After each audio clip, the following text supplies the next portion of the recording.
¿Cómo les va? Muy buenas noches y bienvenidos al Día D en este jueves 16 de abril del año 2015. Bienvenidos a todos. Estamos comenzando un programa que tendrá distintas cuestiones a analizar en el día de hoy. En principio, lo primero que tenemos ya en nuestro primer bloque será el profesor Rodolfo Olivera, que es casi un columnista del programa y estamos muy orgullosos de que así sea porque una persona con grandísimo conocimiento en el marco de un día en el cual ha comenzado en el NH Gran Hotel Provincial la cumbre latinoamericana de ciudades aquí en nuestra ciudad, con lo cual vamos a estar analizando en perspectiva eso y además no dejar de hablar de lo que fue la cumbre de las Américas también en Panamá y lo que tiene que ver con este acercamiento entre Estados Unidos y Cuba, que creo que es el dato saliente de lo internacional. Así que en un rato por acá imperdible el profesor Rodolfo Olivera. Estaremos hablando con el jefe del Departamento de Alergias dentro del Hospital Internacional General Agudos y además es tesorero de la Asociación Argentina de Alergistas. Es un tema interesante desde el punto de vista de la salud. ¿Cómo influye eso? Usted me dirá, además de lo que seguramente pasará en sus casas con este tema, ¿cómo influye eso desde el punto de vista también económico y cómo se va desarrollando a partir de eso una situación que llega a muchos más lugares de lo que se supone? También estaremos hablando en esta noche del día de acerca del centenario. Se cumplen 100 años del genocidio armenio. En épocas donde una novela turca llama la atención, es una especie de turcomanía, si se quiere, con móviles en vivo desde aquel país. Hay una situación que queda de fondo y que el propio Papa Francisco ha mencionado, que tiene que ver justamente con aquel genocidio. Se cumplen 100 años y hoy estaremos hablando acerca de esta cuestión. Y por último, uno de los temas que fue noticia esta semana. Apareció hace no muchos días, tanto por redes sociales, por WhatsApp y demás, una imagen, una foto de un listado con direcciones, ¿no? Y cuando uno lo veía decía, ¿qué es esto? Bueno, esos son los radares, dice. Estos son los radares que pone el municipio, estar atentos. Yo me preguntaba, digo, en el marco de todo esto, cuando a mí también me ha llegado esa misma imagen, o cuando la veía por internet, cuando aparecían esta figura con este listado de calles, me preguntaba cuál era el objetivo de difundirlo. ¿Qué era? ¿Para estar atentos y a partir de eso decir que ven cómo están poniendo radares por todos lados? ¿O era simplemente porque quizás debamos hacer ahí una especie de autocrítica o pensarlo un poquito más? ¿O porque nos están dando listado, mirá qué bueno, porque además venía como una especie de lugar clandestino, ¿no? Era como, mirá la información que conseguí, divulgarla así, ¿para qué? Para zafar de los controles, sí, para evitar los radares justamente. Creo que ese era el objetivo de difundirlo, ¿no? Digo, ¿y no hay una cuestión ahí? ¿No deberíamos repasar esta cuestión? Porque cuando vemos casos trágicos, cuando vemos hechos gravísimos, la incidencia en la muerte, la cantidad de muertos al año que tienen los accidentes de tránsito en la ciudad de Mar del Plata es grandísima. Mucho más grande de los temas que supuestamente más nos preocupan. Mucho más grande que muchas de las enfermedades más serias que tenemos. Más grande que lo que tiene que ver con la criminalidad y particularmente, si bien se puede marcar dentro de lo técnico legal, digo, pero particularmente la situación de homicidio en situación de robo. Y sin embargo, cuando nos toca a nosotros ser parte de esto, lo que queremos es zafar, evitar el control. Más allá de que uno debería hacerle bien las cosas, más allá de los controles, deberíamos analizar un poco en fondo, en profundidad, esta cuestión que está relacionada de la manera en la que actuamos, de la manera en la que nos comprometemos con hacer mejor las cosas y ser mejor sociedad. Todos queremos una mejor sociedad, que sea ordenada, que funcione todo, que nos parezca genial, que no haya robo, que no haya delito, que no haya criminales.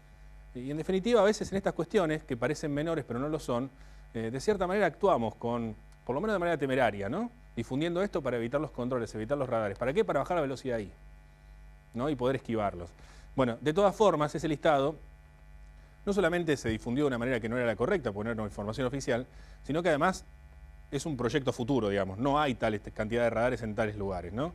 En Mar del Plata, por ahora, hay un solo radar móvil que se va a ir ubicando en distintos lugares, uno solo, que después lo vamos a ir hablando. Y está muy bien que se haya conseguido y el proyecto es que se consigan más. Por eso vamos a hablar en profundidad del tema de radares hoy aquí con el referente de tránsito de movilidad urbana del municipio, Máximo Masucci. Así que es un tema interesante también para ver. Los invito a que nos acompañen. Vamos a hacer la primera pausa comercial en esta noche de jueves y ya comenzamos. Que tengan buena noche.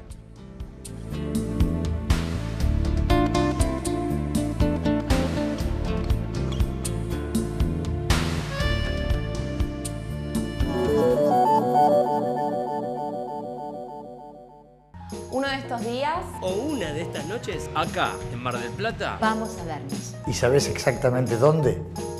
En el teatro. Y vamos a volver a sentir, a reír, a conocernos, a vivir. Y vamos a recuperar esa magia, esa alegría, esas emociones que todos queremos en el teatro. En Mar del Plata, la ciudad que todos queremos.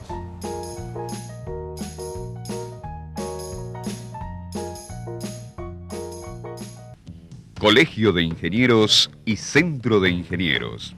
Compromiso y responsabilidad profesional al servicio de la comunidad.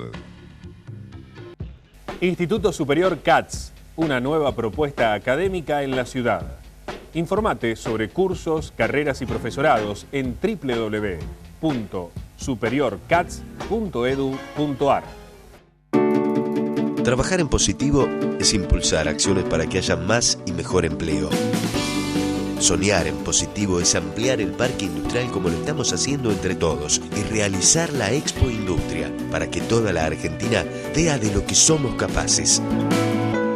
Es poner en práctica programas con importantes incentivos económicos para sostener, promover y proteger el empleo y lograr que nuestros jóvenes tengan más trabajo. Ingresá a mardelplata.gov.ar/empleo y entérate de todos los beneficios que estamos implementando para que las empresas incorporen nuevo personal y conserven las fuentes de trabajo. Mar del Plata, gente positiva.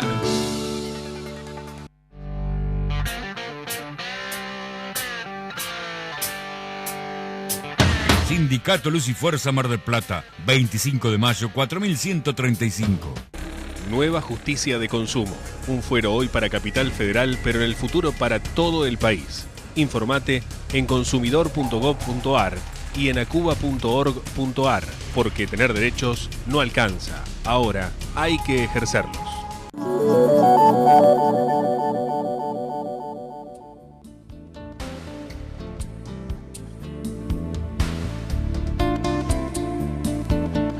Decíamos al comienzo, tenemos el gusto de recibir en este primer bloque al profesor Rodolfo Olivera. Profe, ¿cómo le va? Buenas noches, gracias por venir. ¿Cómo está, viejo? Gracias a vos. Bueno, profesor, vamos a arrancar por algo coyuntural y algo muy cercano nuestro, ¿no? Que tiene que ver con la cumbre que se está desarrollando aquí latinoamericana, de ciudades y gobiernos municipales, y preguntarle cómo ha visto. Recién estamos en época de apertura, en estas 2 jornadas que son breves, pero que hay mucha temática interesante, con muchísimas figuras de toda Latinoamérica. ¿Cómo la analiza? ¿Cómo la ve? Sí, me parece más que interesante, porque además hay que reconocer que en los últimos tiempos se está empezando a trabajar. Yo me acuerdo que esto fue sobre el final de la primer cumbre de alcaldes que se hizo allá por el 2009, me parece que fue, el que es el tema de la diplomacia entre ciudades. Ajá. Es un tema interesantísimo, porque realmente sin necesidad de, obviamente, enfrentar las políticas nacionales en lo que tiene que ver con las relaciones entre los estados, se pueden hacer muchas cosas ciudad a ciudad.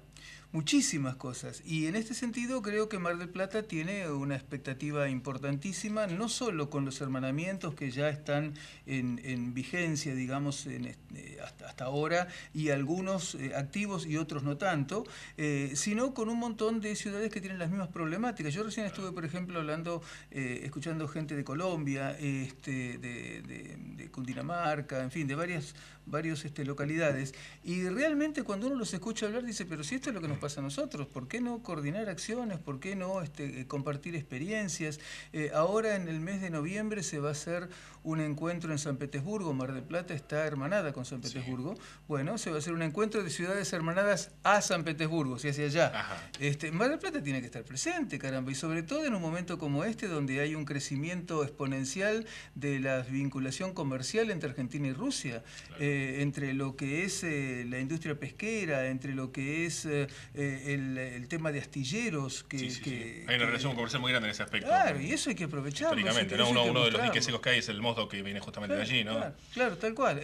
Así que todo este tipo de actividades me parece que siempre enriquecen. Recién empieza. Claro, Estuve 3 horas en el inicio, ahora de acá me voy para allá, vuelvo.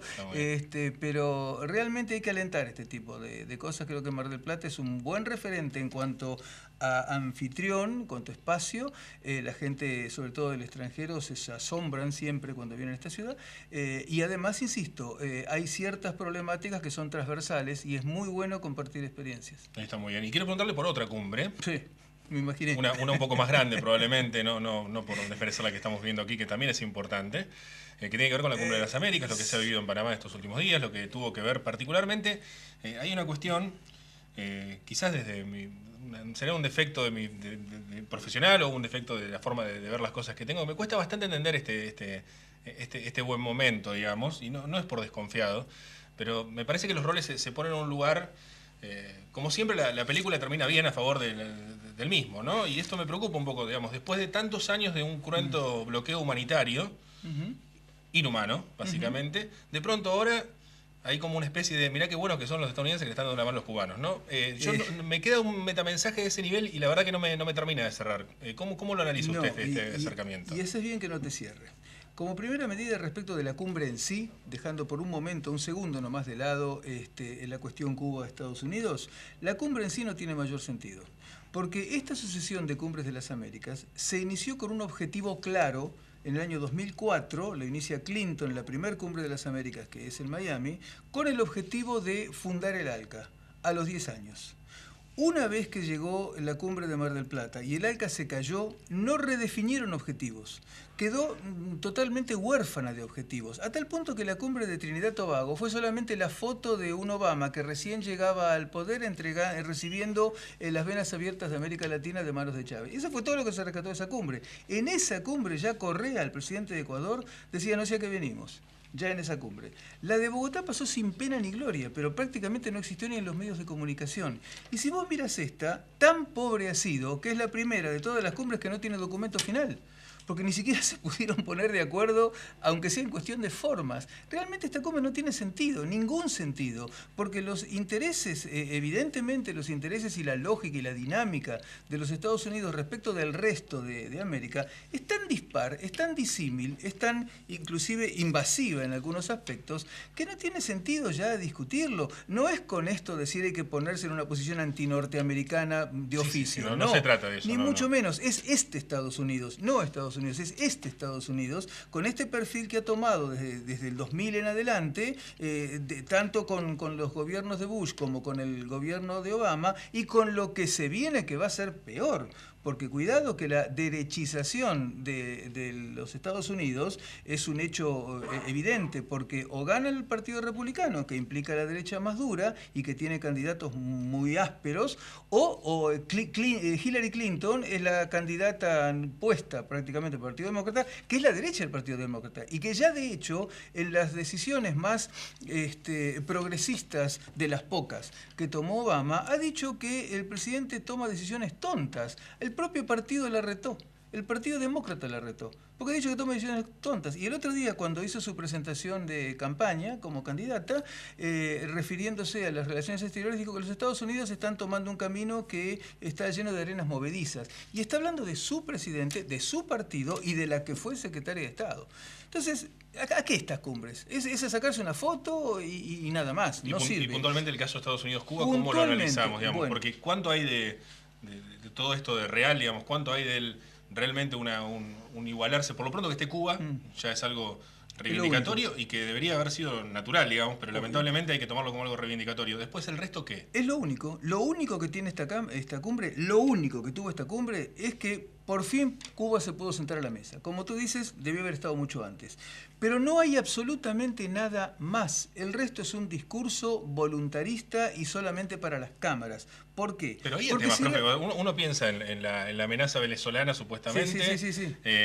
Más allá, esto no tiene que ver con anti-Estados Unidos, o a favor de Estados Unidos, o de Cuba, o de Venezuela. Digo, lo que se planteaba como temática seria, real y preocupante era ver que Argentina se terminaba convirtiendo en un peligro para Gran Bretaña, que refuerza su armamento en Malvinas. Que Venezuela termina siendo una amenaza para Estados Unidos, lo cual a cualquier persona que no entienda mucho del tema como yo, por ejemplo, nos resulta ridículo, digamos, ¿no? Digo, sí. Y esta temática casi ni se planteó, pasa por arriba. Digo, ¿esto no era un tema para plantear? Por eso te digo que esta cumbre no sirvió para nada. Porque realmente, en el caso de Gran Bretaña, que considera que Argentina es un peligro, es un disparate monumental, y los Estados Unidos y Canadá no aceptaron poner justamente que la reivindicación que está exigiendo la Argentina respecto de las islas pasa solamente por el terreno diplomático. Así que eso no salió.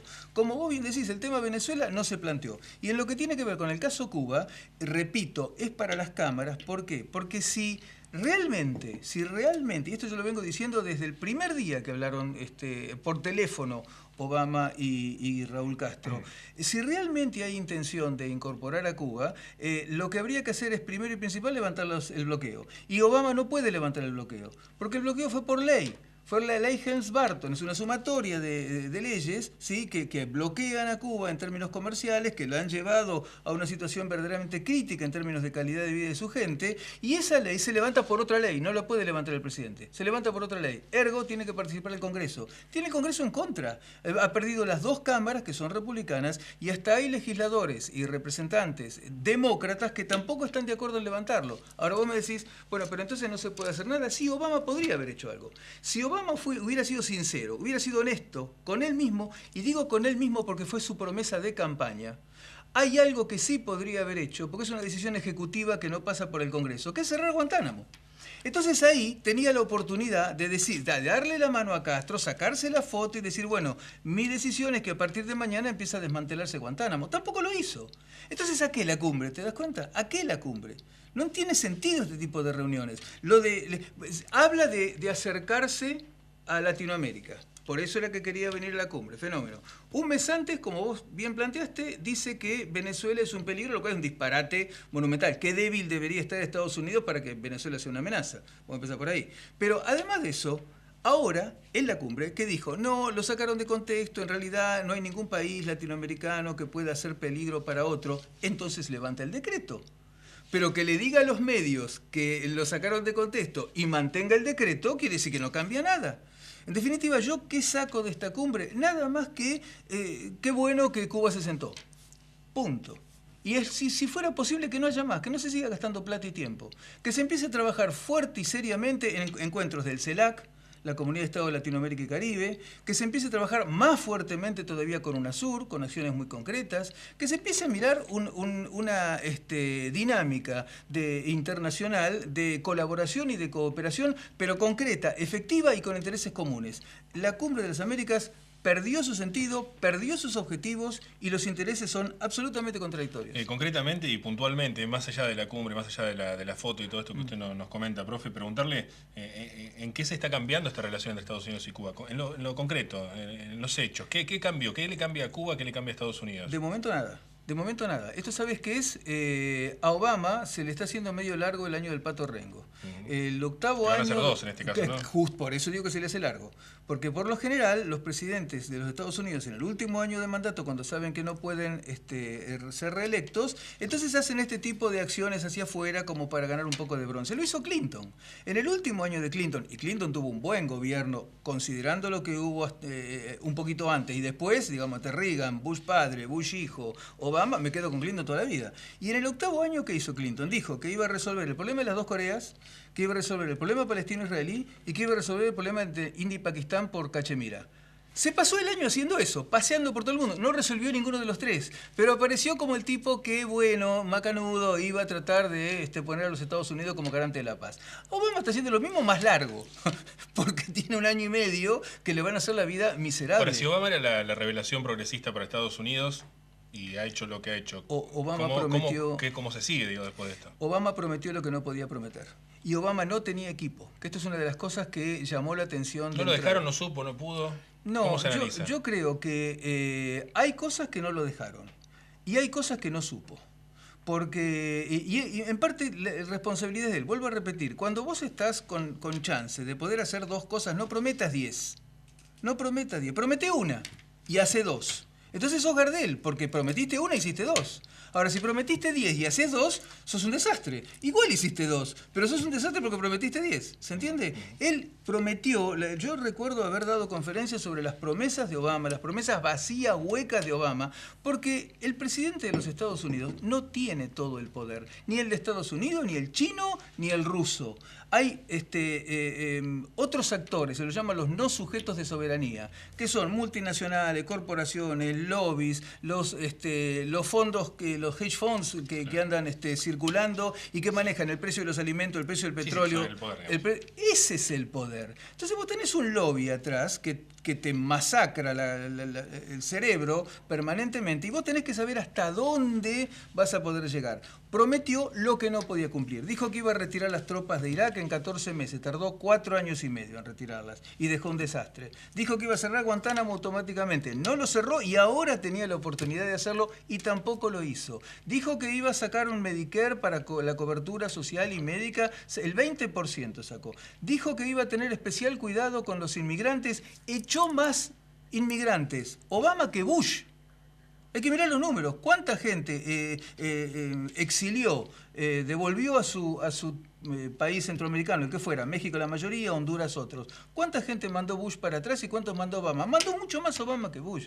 Entonces, llega un momento que es una profundísima desilusión de todos y una debilidad estructural que él tenía que se notó cuando ganó. ¿Sabés por qué? Porque el 70% de su gabinete era la gente de Clinton. Era la gente de Clinton.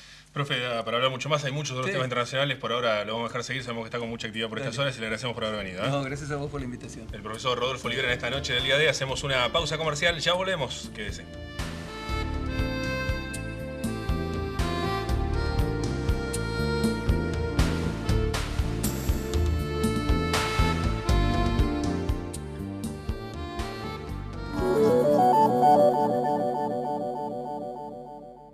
UTE El Libertador, al servicio del usuario del transporte urbano de pasajeros.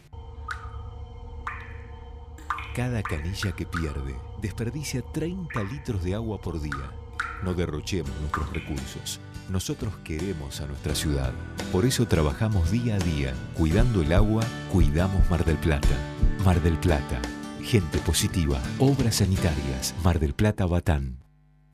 10 y 24 de abril, primer y segundo vencimiento para inmuebles ubicados al sur de la Avenida Colón. Desde ahora hay una nueva manera de comunicarse con la municipalidad, el Centro de Atención al Vecino, donde podés informar sobre fallas en luminarias y semáforos y también acceder a otros servicios como la obtención de turnos para tramitar la licencia de conducir y denunciar autos abandonados en la vía pública, una línea telefónica, una página web y una aplicación para celulares diseñadas para que puedas enviar solicitudes y recibir respuestas en tiempo y forma. Llama gratis al 147 y accede al Centro de Atención al Vecino, Municipalidad de General Pueyrredón.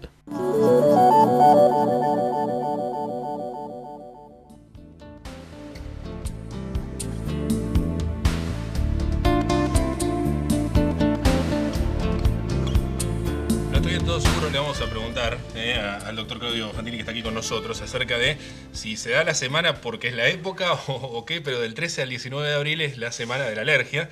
Tenemos el gusto de recibir al doctor Fantini. Doctor, buenas noches, ¿cómo le va? ¿Bien? ¿Qué tal? Muchas gracias por invitarme. Gracias por venir. Usted es tesorero de la Asociación Argentina y además en el IGAS trabajando en el internacional, ¿no? Internacional, sí, también estamos ahí. Sí, la verdad es que es una decisión de la Asociación Mundial de Alergia la toma de esta semana, que podría haber sido cualquier otra. De hecho, nosotros hemos propuesto en su momento que se va a festejar también, o lo vamos a conmemorar cuando apareció por primera vez lo que fue la inmunoterapia, las vacunas que la gente conoce, que fue en el año 1901, 1902, y nosotros vamos a conmemorar esa semana en junio también. Se toma la alergia todavía uno, y eso que se ha avanzado muchísimo y hay mucho más conocimiento de la temática, como algo medio mágico, ¿no? Como algo que aparece y reacciona y no está, y sí, no es nada, digamos.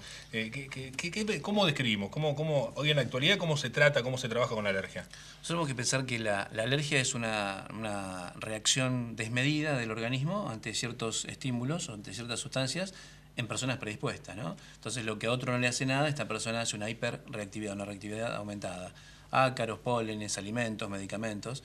Y tenemos que pensar que es una enfermedad sistémica, o sea, que toma todo el organismo y que puede manifestarse más en un lugar que en otro. Entonces, depende de dónde se manifieste, son los síntomas que podemos tener, así más o menos simplificando, ¿no? ¿Somos todos potencialmente alérgicos o no? Hay una base predisponente que es genética. ¿Pero todos tenemos una predisposición? No todos, pero sí estamos notando que hay un aumento progresivo en la frecuencia de la alergia, en la incidencia de la alergia, que no coincide con lo que uno esperaría de acuerdo a la evolución por la genética, con lo cual implica que el medio ambiente nos está facturando algunas cosas, desde lo alimentario, lo que respiramos, lo que tomamos, lo que comemos, todo eso tiene algo que ver. Es decir, que el medio ambiente está influyendo para que seamos todos... Sí, estamos aumentando. ¿Qué es lo más común? ¿Qué es lo que está apareciendo mucho, digamos, en el marco de lo que tiene que ver con alergias? Digo, ¿es la época? ¿Es algo en particular? ¿Algún alimento? Lo que la gente siempre conoce como cosa clásica es lo que llaman fiebre del heno, ¿no? O rinitis, que son las alergias estacionales por los pólenes, Pero la verdad es que nosotros, por ejemplo, acá en Mar del Plata, y diría que casi en toda Argentina, tenemos alergias que son más perennes, o sea, más de todo el año. Generalmente, por ejemplo, a nivel respiratorio, que es lo que estamos conmemorando ahora, que este año va a ser eso, ¿no? Rinitis y asma, tenemos reacciones que son de todo el año, con aumentos o picos en determinado momento que suele ser otoño y primavera, pero que son de todo el año. Porque los determinantes alergénicos son fundamentalmente de todo el año, que son número 1 los ácaros y algunos epitelios animales, alimentos también puede ser, pero lo más común es algún inhalante.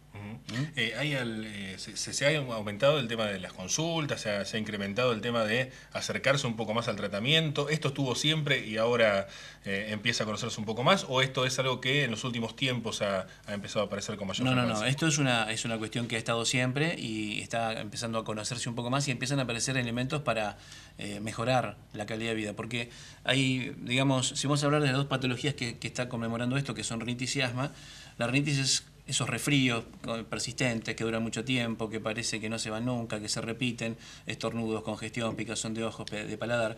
Eso no mata a nadie, pero saca mucha calidad de vida. Claro. Trae trastornos en el aprendizaje, en la concentración, es muy complejo. Entonces la gente ahora, pérdidas de día de trabajo, va y consulta por eso. El asma era una cosa que asustaba más, entonces la gente consultaba más.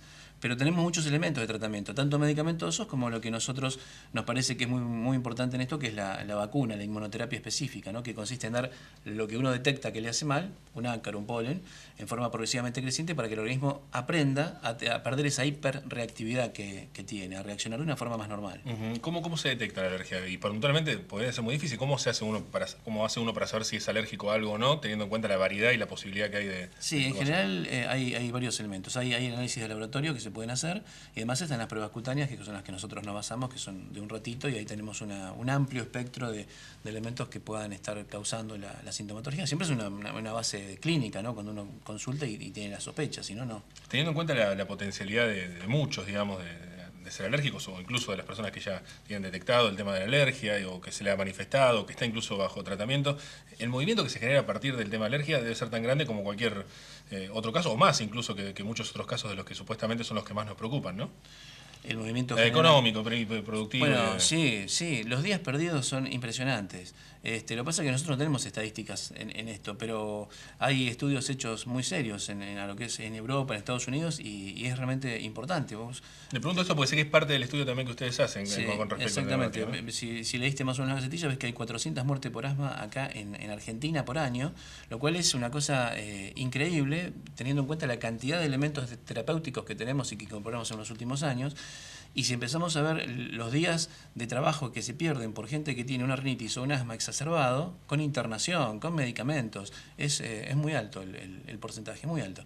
Pero bueno, eso en un global, en un contexto de una política de salud que tome en cuenta también ese tipo de cosas. Dentro de estos pruritos o prejuicios que aparecen a partir de la alergia, lo digo con mucho respeto todo, ¿no? Porque evidentemente hay, cuando uno habla del tema de alergia, hay todavía muchas sospechas con respecto a esto mismo, que justamente lo que queremos es marcar que está trabajado y se hace todo el tratamiento para poder mejorarlo, digo. Pero dentro de los pruritos aparece como cuestiones relacionadas, en principio lo que decíamos, como que es algo mágico además, y otro tema es que si vas a un alergista o si vas a un especialista en la temática, te encontrás con que es un dinero caro, como que es caro tratarlo, como que es difícil. Pregunto esto y ya me meto de lleno en el tema, como usted trabaja en el internacional, con el tema de la salud pública con respecto a la alergia, ¿no? Digo, ¿es caro tratarse de alergia? Porque hay un preconcepto también con esto, es como una especie de lujo sanitario que uno se da. No, para nada.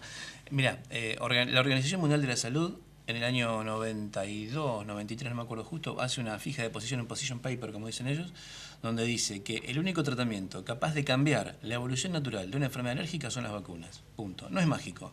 Es trabajar sobre la célula, ahora que conocemos, antes era muy empírico esto, trabajar sobre la célula con los elementos que tenemos y cada vez más sofisticado, porque antes hacíamos vacuna con el polvo, después hacíamos con los ácaros, después hacemos con parte de los ácaros, o sea que es muy dirigido. Entonces, la respuesta es muy, muy buena. Y hay estudios, por ejemplo, hay un estudio que me acuerdo ahora de España, también de los años 90 y pico, 2000, que me gustó mucho por la cantidad de gente que tenía, y donde decía que si un paciente asmático inicia un tratamiento con vacunas, en el primer año ahorra un 33% de plata en medicamentos, y en el segundo año ahorra un 66% de plata en medicamentos. O sea que si miramos eso, te sale más barato. Ahora, un tratamiento con un alergista no es una cosa de las más caras, porque te puede costar por mes lo que cuesta un aerosol. Claro. Más o menos. Claro. Y con respecto a la salud pública encara la temática de la alergia como algo importante, ¿se trabaja desde la salud pública? Mira, yo creo que no, pero por una situación que se da en toda la salud pública, no es una cuestión que tomen la alergia o no tomen la alergia. De hecho, yo volví al hospital después de 20 años porque nunca había tenido la oportunidad por ahí de retornar al lugar donde yo me había formado, y encuentro el hospital en unas condiciones distintas a las que yo me formé en el 90 cuando me fui, y la situación en general no es buena. Entonces la alergia, que es una especialidad pequeña, si bien tiene mucha gente, pero digamos desde el punto de vista sanitario y económico es pequeña, no es de lo que a primera instancia se le da más bolilla, ¿no? Pero es una cosa general, me parece que no dirigido solamente a lo que es la especialidad, sino como una cosa... Y termina siendo una cuestión de prioridades, parece la prioridad de otras cuestiones, sí, incluso. Exactamente. ¿Debería esto incluirse? Yo creo que sí. Porque afecta evidentemente a todo. Yo creo que sí, por una cuestión de ahorro económico inclusive, de ahorro de dinero. Cuando vos tenés un asmático y en poco tiempo podés mejorar la cantidad de medicamentos que usa, o un rinítico que puede ir a trabajar, estás generando una movilización que antes no podía. Doctor, ya puntualmente sobre la semana, ¿qué actividades están desarrollando? ¿Dónde? ¿Cómo se...? Nosotros fundamentalmente estamos haciendo un poquito de divulgación de todo esto, porque hay gente que por ahí no toma conciencia de que es alérgico. Cuando uno tiene asma por ahí... le da un poquito más de atención porque se asusta, porque tiene la sensación de falta de aire, porque bueno, el miedo a la muerte nos lleva. Pero a pesar de esto, está subdiagnosticado y subtratado, porque la gente por ahí lo trata de taquito, ¿no? Diciéndolo así, o por ahí no usa la medicación preventiva como debe y solamente usa el medicamento en la crisis, con lo cual se generan todas las complicaciones que después vienen. Y con el tema de la rinitis lo mismo, la gente por ahí nota que está perdiendo calidad de vida y sin embargo no consulta porque no sabe. Claro. Los pediatras, por ejemplo, suelen derivar a los pacientes y son chicos que pierden muchos días de clase y que a veces es sorprendente cómo cambia la actitud en la escuela y la capacidad de aprendizaje. ¿Hay alguna edad de inicio de manifestación de la alergia? No, puede comenzar desde muy pequeñito, ya después de recién nacido, que suele ser algo alimentario ahí, pero sí desde muy chiquititos. Pero digamos que tiene varios picos en la vida y el primer pico es entre los 18 meses, los 3, 4 años, después cerca de los 8, 9 años empiezan de nuevo, hasta los 15 y bueno, más o menos ahí vienen los 3 picos de evolución. Doctor, muchísimas gracias por haber venido. No, gracias por invitarnos y invitamos a toda la gente que tenga alguna duda que haga la consulta. Muchísimas gracias. Gracias a vos. Hacemos una nueva pausa, quédense, ya volvemos.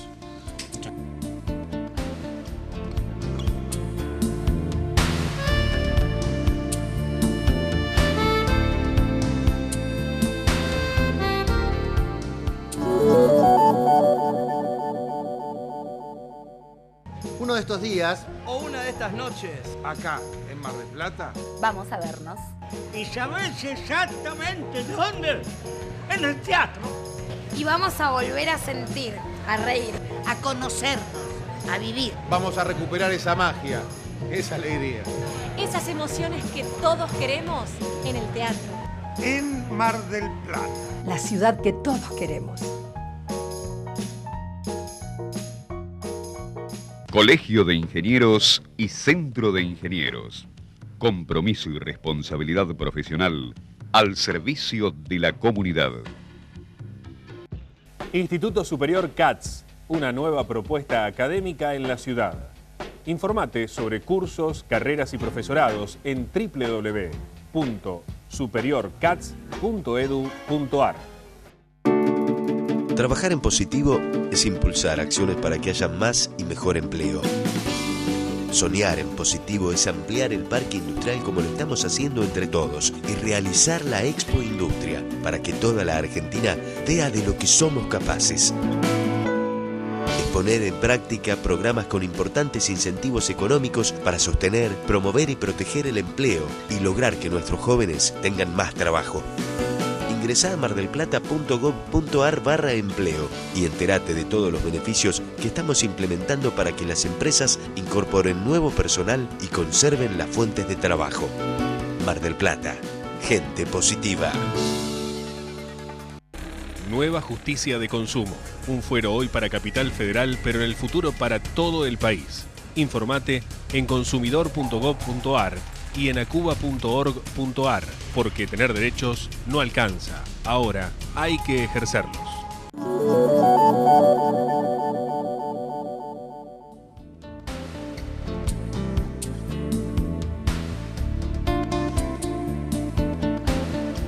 Alicia Magarian es la vicepresidenta de la Asociación de Residentes Armenios en Mar del Plata y tenemos el gusto de recibirla por aquí. Alicia, buenas noches, gracias por venir. No, de nada. Gracias a ustedes por invitarnos. No, por favor, estamos prontos a cumplir 100 años del genocidio armenio, así denominado y conocido.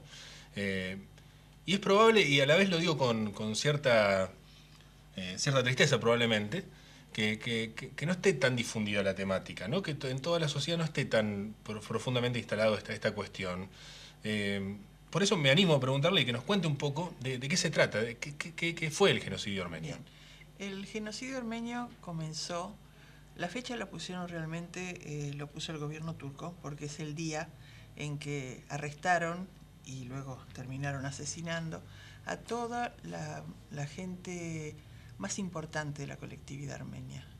O sea, todos los intelectuales, la gente poderosa en dinero, los eclesiásticos, tratando de dejar primero descabezado al resto del pueblo. Entonces ya cuando no tenían una cabeza para seguir, siguieron con los demás. Pero eso es lo que hicieron el 24 de abril de 1915, fue cuando empezó. Ajá. ¿En qué contexto se daba esto, digamos? ¿Cuál era la situación? Era el Imperio Otomano que estaba en guerra con las potencias aliadas. Ellos eran aliados de Alemania. Y en ese, o sea, estaban en el contexto de la Primera Guerra Mundial, aprovecharon eso para eliminar también el problema armenio, eliminando a los armenios directamente. Diciendo, bueno, acá no se van a dar cuenta qué es lo que pasa, los asesinamos, los mandamos por el desierto, mucha de la gente murió en el desierto, y bueno, los que se salvaron pobres, que pudieron llevar a través del desierto, fueron a Siria, a los países árabes, que sí los acogieron, pero 1,5 millones de ellos murieron. Como una, para tenerlo más claro por ahí con otro hecho de los más trágicos que ha tenido nuestra historia, que es el nazismo, digo, como una historia similar al nazismo con los judíos, digamos, ¿no? Exactamente, simplemente, o sea, el que hizo la palabra, el que, digamos, no diseñó, digamos, el que inventó la palabra genocidio, es un judío que precisamente lo hizo inspirado en lo que pasó a los armenios, que después les pasó a ellos. Que también, si de haberse hecho los juicios, hubiese castigado a los culpables en su momento, no hubiese ocurrido lo otro, porque por algo el genocidio armenio era ignorado. Entonces después lo de ellos dijeron, bueno, sí, Turquía empezó en 1890 con una masacre de 30.000 armenios, esperando a ver qué pasaba. No pasó nada. Entonces dijeron, bueno, si no pasa nada, sigamos con el resto.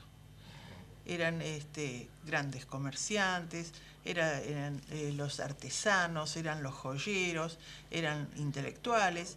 Toda esa crema que tenía la sociedad desapareció.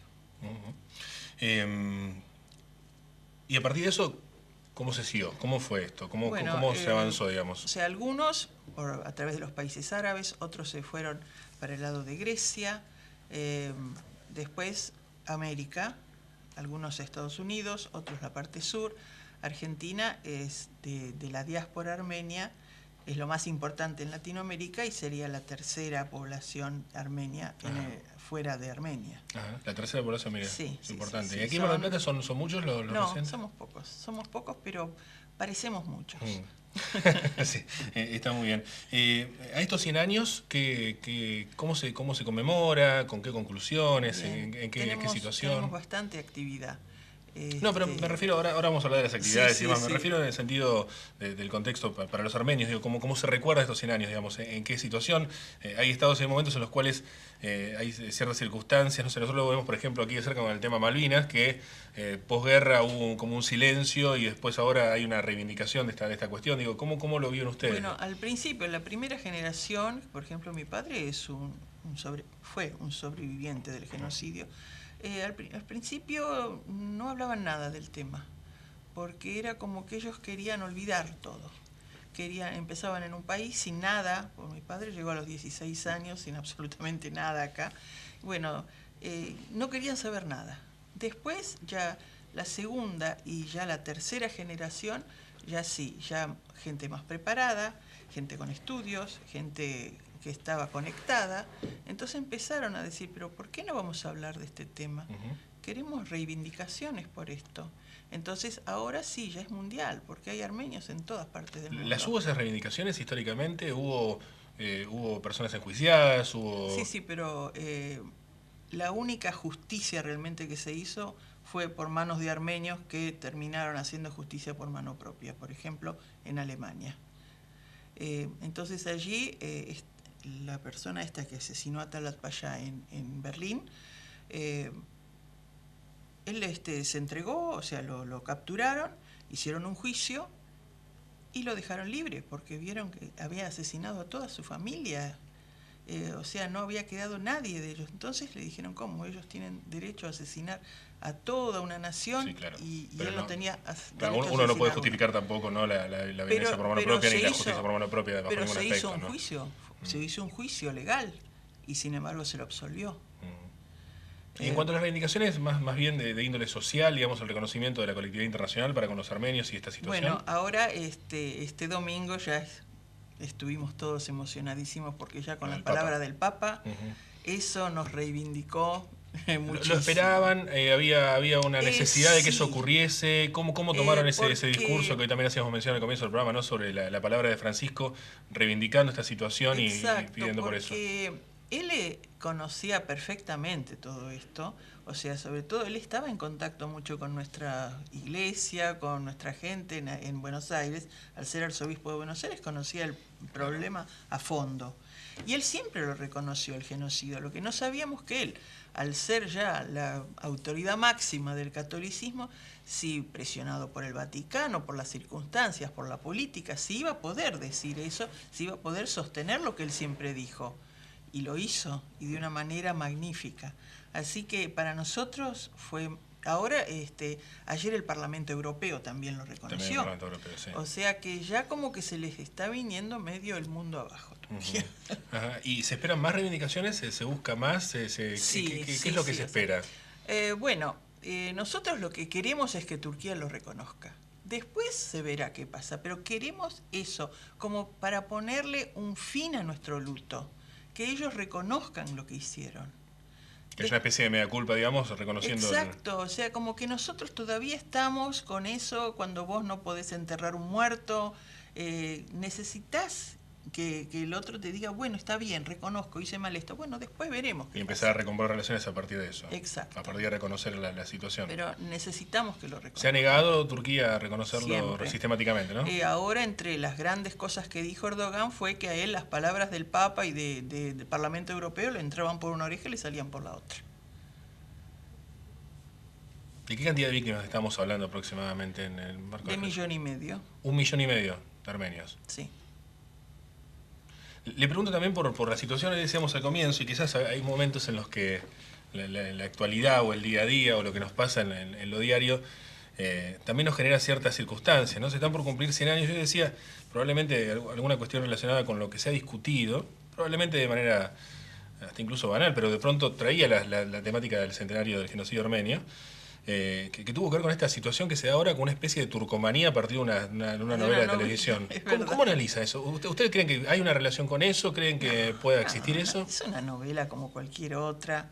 Está tratando de mostrar una Turquía muy occidental. Ellos que son musulmanes practicantes están tomando vino y cosas que no pueden hacer porque no pueden tomar alcohol, y están mostrando todo una zona de Estambul, que es lo único que están mostrando, y no te muestran el resto de la sociedad. Es una novela como cualquier otra. No tiene demasiada influencia sobre la cuestión. Porque se había hablado, usted sabe, ¿no?, que se había hablado de una cuestión de querer imponer un cierto perfil de Turquía con respecto a en este momento en que llega el centenario de Armenia. Es una propaganda, precisamente la pusieron en esta época del año, que es lo que más nos duele a nosotros, y no tiene propaganda, te das cuenta, está financiado por el gobierno turco. Entonces ustedes sí consideran que hay una intencionalidad de difundir esto ahora. Perfectamente, y les ha salido bien en cuanto a mostrar una Turquía muy moderna, muy occidental, con lindas personas, pero es una novela y nada más. Volviendo al tema de la conmemoración, ¿cómo lo conmemorarán ustedes? Aquí en Mar del Plata también habrá actos, ¿cómo será? Cuéntenos. Por supuesto. Nosotros tenemos ahora el día 20, instalamos una carpa, desde el 20 hasta el 24, que va a estar frente a la catedral. Ahí vamos a tener folletería, vamos a ver personas que van a explicar digamos, de qué se trata el genocidio, todo lo que quiera, que tenga interés en conocer algo sobre eso. Vamos a estar ahí para ayudar, para que nos entiendan, explicar nuestro problema. Además, vamos a dar a la gente, por forma gratuita por supuesto, unas velitas para que enciendan en memoria de los muertos, cosa que nosotros acostumbramos a hacer en nuestras ceremonias religiosas. Después tenemos el 24 a la mañana, el acto en la municipalidad. 24 de abril a la mañana. 24 de abril a la mañana, a las 10 de la mañana en la municipalidad, que es un acto que se hace todos los años porque hay una ordenanza. Ese es un acto oficial de la municipalidad. Eso se termina con una ofrenda floral delante del busto de San Martín, ahí en el mismo hall. Y después a la noche tenemos un concierto que es de música del padre Gomidas. El padre Gomidas lo consideramos el padre de la música armenia porque es un eclesiástico que recopiló todas las canciones que eran populares pero que se perdían porque no estaban ni escritas, ni anotadas, ni tenían, en esa época que no había grabadores, no había nada, entonces se estaban perdiendo. Él se ocupó de hacer recopilación de todo eso. Él vivió en la época del genocidio, y estuvo, digamos, lo afectó de tal manera que enloqueció de ver todo eso. Y estuvo 30 años en un hospicio después en París, donde murió. Ahora ya sus restos se llevaron a Armenia. Entonces, es un músico muy importante para nosotros y se hace un cuarteto de cuerdas que es de la Sinfónica de acá de Mar del Plata. Va a ser el concierto con obras del padre Gomidas. También va a haber una cantante. El acto es público y gratuito, o sea que no tiene ningún costo. Y bueno, después tenemos también el domingo, se hace una misa en Nuestra Señora del Huerto, y después de eso tenemos una comida en la sede, que es una comida ritual que se hace en memoria de los muertos. Gracias por haber venido. Gracias a ustedes. Ha sido un gusto. Bueno, hacemos una nueva pausa. Quédese, ya volvemos y seguimos hablando de más temas aquí en esta noche del día de hoy. Ya volvemos.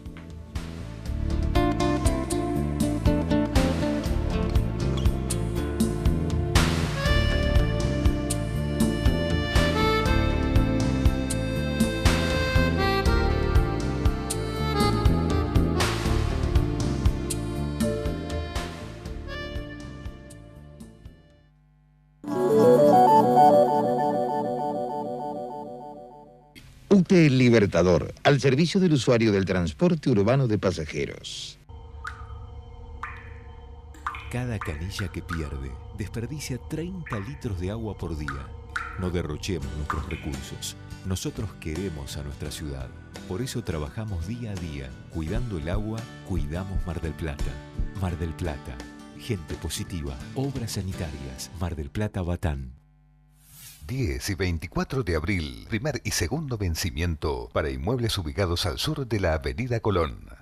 Desde ahora hay una nueva manera de comunicarse con la municipalidad, el Centro de Atención al Vecino, donde podés informar sobre fallas en luminarias y semáforos y también acceder a otros servicios como la obtención de turnos para tramitar la licencia de conducir y denunciar autos abandonados en la vía pública, una línea telefónica, una página web y una aplicación para celulares diseñadas para que puedas enviar solicitudes y recibir respuestas en tiempo y forma. Llama gratis al 147 y accede al Centro de Atención al Vecino, Municipalidad de General Pueyrredón.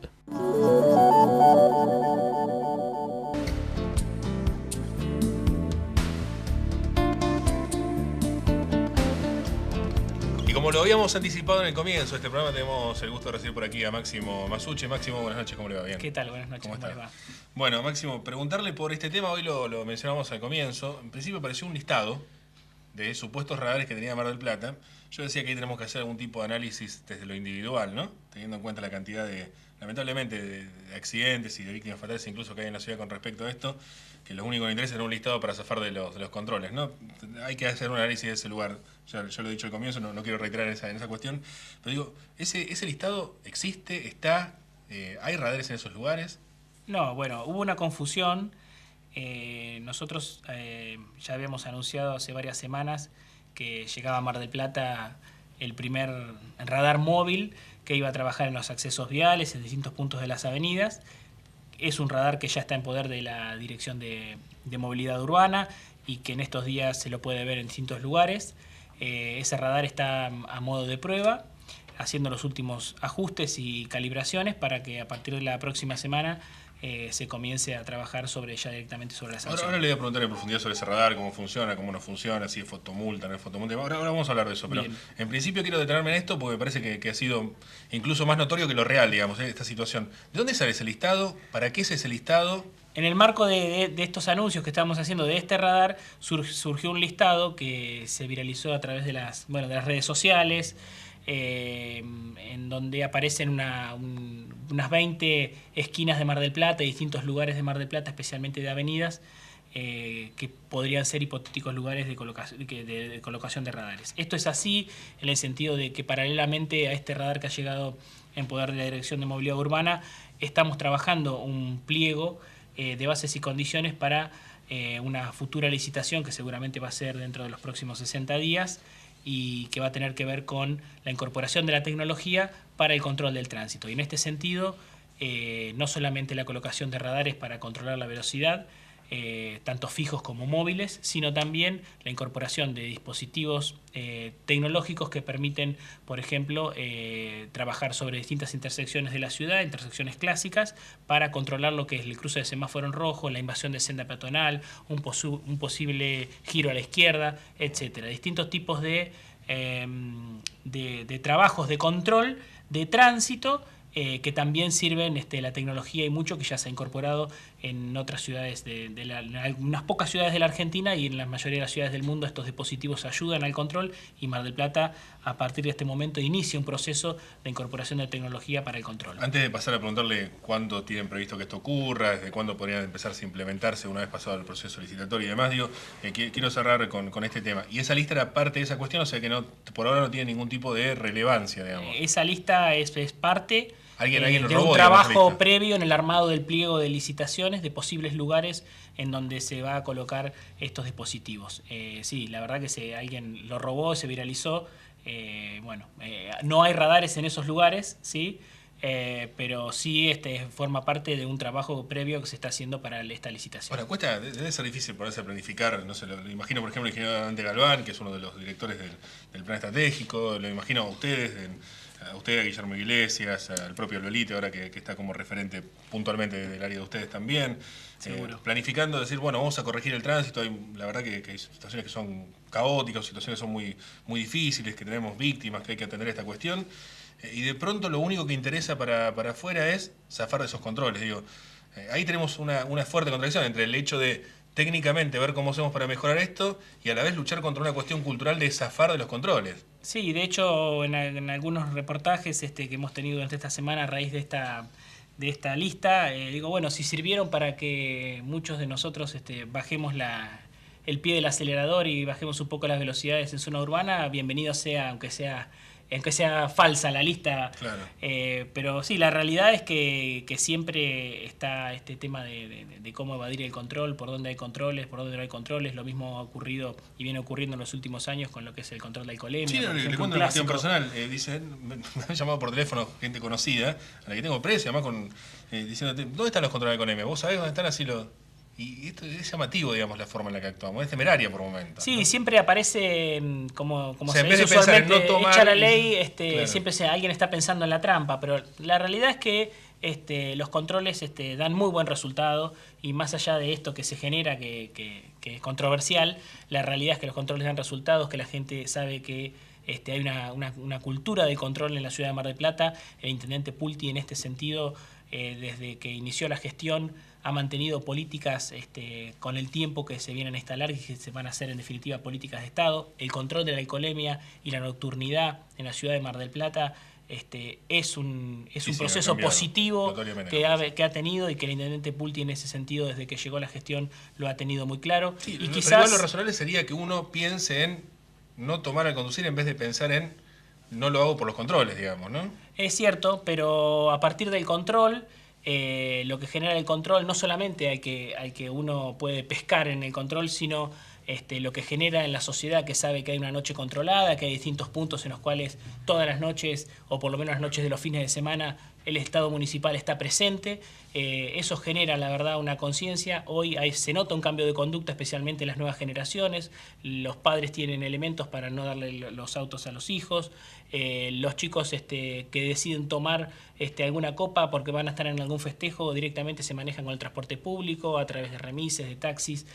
Creo que hay un cambio, y en este sentido lo que se vienen vislumbrando en las estadísticas, por ejemplo, de la alcoholemia punitiva, es que las edades de punitivos están entre los 35 y los 45 años. Es decir, que no son los jóvenes los que mayoritariamente conducen con exceso de alcohol, sino una generación un poco más grande. Con lo cual, me parece que si es en ese sentido, el cambio de conducta, el cambio de hábito es lo que promueve el control. El radar móvil que están presentando y que están probando todavía, ¿qué características tiene? ¿Trabaja como fotomulta? ¿Se pone el radar aquí y después a cierta cantidad de metros un patrullero o un móvil de inspección de tránsito para detener? ¿Cómo funciona? Bueno, el radar es un radar de tipo Doppler, es un radar móvil, nos permite trabajar, por ejemplo, en el día de hoy se estuvo trabajando en la zona de Parque Camet, pero por la tarde se va a trabajar sobre la ruta 226, es decir, esto nos permite una versatilidad y ir cubriendo distintos puntos de la ciudad en distintos horarios. Va generando un registro fotográfico de todos los vehículos que pasan por el radar, aún aquellos que no exceden el límite de velocidad, y luego genera un archivo en donde nosotros vamos bajando todas las fotografías y donde vamos sacando lo que son los que son perfectibles de sanción para una futura confección de un acta de constatación para elevarle juzgado. O sea, va a llegar la multa posteriormente, digamos, no en el momento. Exactamente, este es un radar que nos permite bajar el registro y luego nominar cada una de esas actas con los titulares registrales de esos dominios, de esas patentes que han sido fraccionadas. Exactamente, y luego se le envía al domicilio del titular el aviso o la notificación de que tiene que presentarse en el juzgado de faltas. ¿La misma función tendrán aquellos radares que están en este listado que futuro, después de un proceso citatorio, se puedan instalar? ¿Serán como fotomulta o funcionarán de otra manera? No, todos los radares, todos los equipos de radar que hay, o cinemómetros que son conocidos en el mercado, funcionan con un registro fotográfico, ¿sí? que genera la prueba, ¿sí? A la hora de la evaluación o la sanción futura que hace el juzgado de faltas. Todos funcionan con un registro fotográfico y es eso lo que se envía al juzgado de faltas. En muchos de los casos, en algunas multas, también aparecen los registros fotográficos en la propia planilla de la multa, ¿no? Que recibimos en los hogares. Con lo cual va a ser un sistema muy parecido y si bien todavía es falta un tiempo para que esta licitación avance, hay que ver las propuestas tecnológicas que aparecen. Claro. Todos los años en esto se va innovando y se va mejorando. Siempre estamos hablando de la homologación de los equipos, es decir, son equipos que sirven específicamente para el control del tránsito y para ninguna otra cuestión. Digo esto porque mucha gente dice cómo ahora con todas las cámaras que hay en Mar del Plata no las utilizan para realizar actas de tránsito. Pues no se puede, ¿sí? Un equipo tiene que estar homologado para realizar una tarea y en ese caso el Instituto Nacional de Tecnología Industrial es quien homologa todo tipo de equipos de medición que sirvan luego como prueba para generar un acta o una constatación en materia de tránsito. Nos quedó hablar de las escuelas, nos quedó hablar del tránsito en general, hablar de las situaciones que se viven a diario, de las inspecciones, cómo se están desarrollando y demás. Así que nos quedó mucho más temas que en otra oportunidad lo vamos a volver a invitar para hablarlo. ¿Puede ser? Con todo gusto vamos a estar acá. Gracias por venir. Gracias a usted. Máximo Masucci, uno de los referentes de tránsito de movilidad urbana del municipio en esta noche del día de hoy. No tenemos más tiempo. Les agradecemos a todos por habernos acompañado. Los esperamos el próximo jueves a las 22 aquí por Canal 2 de Mar del Plata y en las repeticiones que siempre nos brinda el canal de este programa. Que tengan una buena noche. Gracias a todos. Será hasta la semana que viene. Chao.